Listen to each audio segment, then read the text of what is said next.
telescope? Fortune tellers, how droll. On the 15th of September, the shortlist gets announced for the Booker Prize. I wanted to come in and do some predictions. So today I'm dressing up for that. If you want to see Ness, you'll have to wait a minute. She's doing a reading. Basically, well, as you know, I've got the psychic powers, and anyone that wants to come and know their fortune, they can.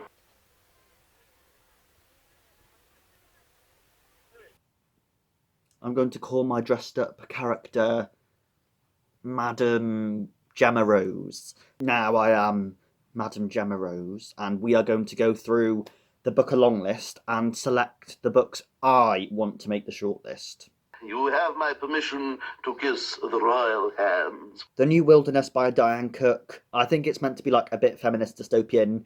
Not really interested in reading it. Not going to make the shortlist. Sorry. Bye. Oh, you've hissed your last. Next up, Burnt Sugar. After seeing KD Books' video on this, I think that it will make the shortlist. Not read it yet, but going to get round to it. I think I will be a bit disappointed if it doesn't make the shortlist. What else do I think will make the shortlist? I have read The Mirror and the Light, so I really want this one to make the shortlist. And if you can tell by the colours I'm wearing, what do you think I will predict the winner will be? Loved it. I'm going to do a video on the Cromwell trilogy for my next Sunday Reads video, so I might do that one tomorrow. And then I'm going to do a review of Mirror and the Light on its own at some point soon. If that doesn't make the shortlist, I will be pretty disappointed, because I think it is like a standout event that this book was published this year and that it was published to such acclaim. Okay, and next up we have Real Life by Brandon Taylor. I read this one, did a video talking about that one. You can check that out if you like. I liked it. I think if on a diversity level they want to put a black author on the list, I think they will choose Real Life for that. Or they will choose This Mournable Body. I've not read This Mournable Body because I don't really want to read it unless I've read the rest of the trilogy and can judge it like properly. But I think because The Mirror and the Light is also the final installment in a trilogy, I think they're going to focus on only one trilogy for the shortlist. But they could choose This Mournable Body or Real Life, I think. But I don't think they will choose This Mournable Body. No, I think reviews have said that it's not well written. Kieran from KD Books did a video absolutely like pleasuring himself over this book. So in my long list run-through video, I did say that This Mournable Body could make the shortlist because it has an interesting post-colonial perspective. So it could make the shortlist. Like, I won't be surprised if it does make the shortlist. But personally, for my shortlist, no. Because it sounds like it's badly written. And I don't think Real Life will make it either. It is doing some interesting things with the way it tells the story. But like, I think it being on the long list that's a pretty big achievement by itself. So I don't think it really needs to be on the shortlist. I don't think it was that amazing, but I won't be surprised if it does make the shortlist. At the moment, I am reading Shuggy Bane. I'm only 100 pages in so far, and I think it's just over 400 pages, so do I think it will make the cut?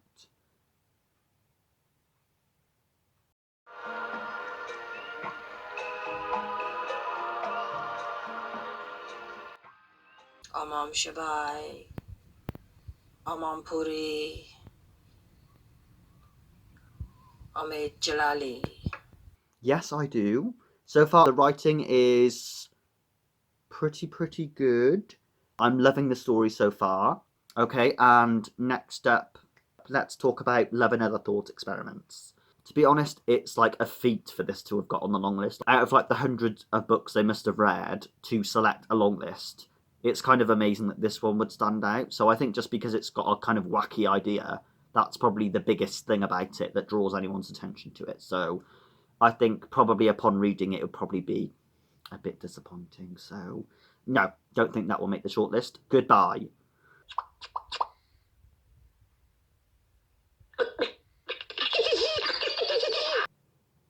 Apeirogon by Colum McCann. So I was looking in Waterstones in Stockport the other day and I saw this and I am really glad I bought this. Reviews have been pretty good of this. I wasn't sure if I was going to read it, to be honest, but when I picked this up, I was like, I'll browse through it a little bit in the shop and see what I think of it, because normally, once I start reading it a bit in the shop, if it seems good, I'm like, yeah, I really want it now. But at the back, there's a bit about him explaining about all the work that went into the book. So I do think that this could make the shortlist. So in my predictions, I am keeping this one on the list. Obviously, there's the allegations of like sexual misconduct or whatever it is. Oh, naughty, naughty. You mustn't touch, young man. But I think they're only allegations, so I don't think you can criticise him as a writer or cancel the novel because of allegations. Like, I think if it was something like with R. Kelly, you know, the singer, where like hundreds of women are coming forward, you know, that kind of speaks for itself. But when it is just like a couple of people talking and they're just allegations and no one's been charged, it's like, I can't really judge the book yet because they're only allegations, unfortunately.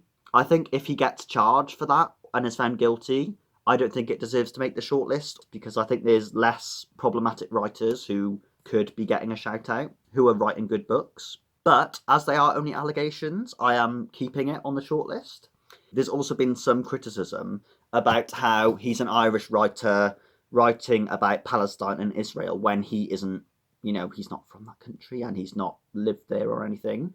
But nowadays, with the internet, like, you literally can research so much online. If you were really motivated to do something, you could probably do a PhD amount level of research over like 3 years through the internet on a country you've never been to. Like, that is just the way the internet works in the world now.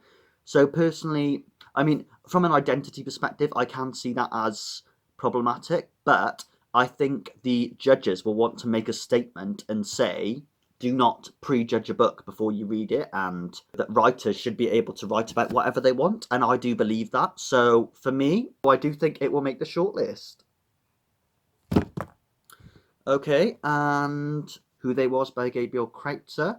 I did a review of this the other day, really enjoyed this. I really hope this one makes the shortlist. I think as a piece of autofiction, it deserves to make the shortlist. I think being a university novel with someone from such a non-traditional literary background, it deserves to be on the shortlist. And I think the execution of this novel, especially for a debut, was more than good enough to be on the shortlist. If an orchestra of minorities could make the shortlist and that had big flaws in it, this easily deserves to make the shortlist. Let's talk about The Shadow King. Do I think this will make the shortlist? From what I've heard, like, the premise of it sounds really good, but I haven't actually... Oh my god, my turban. Oh.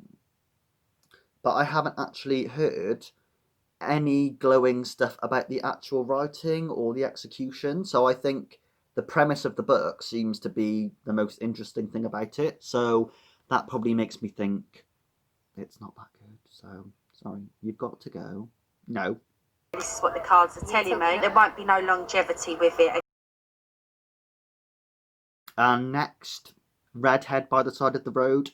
In my run-through video, I talked about how I didn't think Antala needed to be on this list at all. It sounds really boring. No, bye.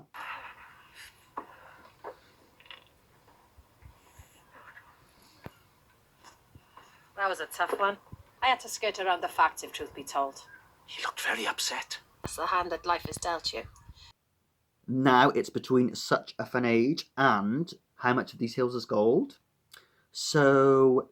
Excellency, from the mists of time come forth spirits. Yoo-hoo! Into the crystal ball.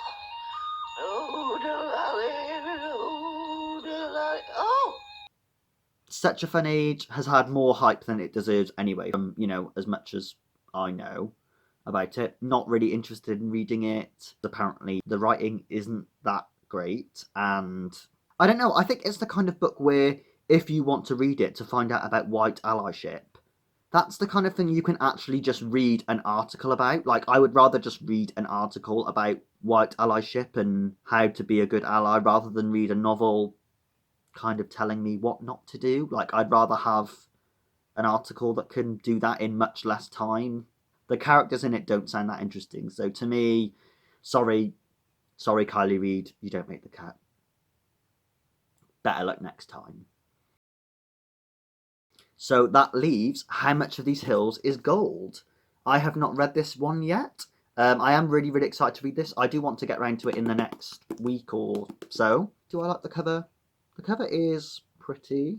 Little gold glint because of the gold mines in it, I guess. I do think it is a little bit between The Mirror and the Light and this, whether it will get on the list because they're both historical novels.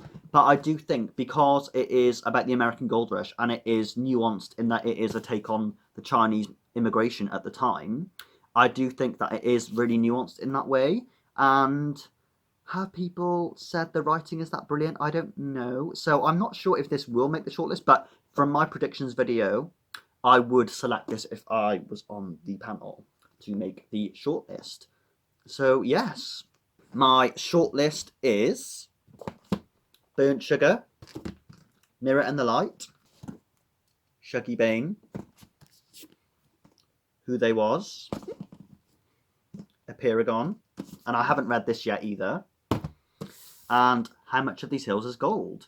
Oh, I guess on the 15th we will see if Madame Gemma-Rose's predictions were correct. With my predictions with what would make the Booker longlist, I literally had no faith in it. Like, the only one I got right was Mirror and the Light, and I did think that not many of my predictions would make the list. But I do still want to read some of the novels I mentioned in my Booker predictions video. But with my shortlist, I am a lot more confident. So I think maybe 4 out of 6 of the ones that I select will make the shortlist. Yeah, I'll probably do a reaction video as well. Let me know if you enjoyed this video and let me know what you think will be on the shortlist. Alright, thank you for watching. Bye.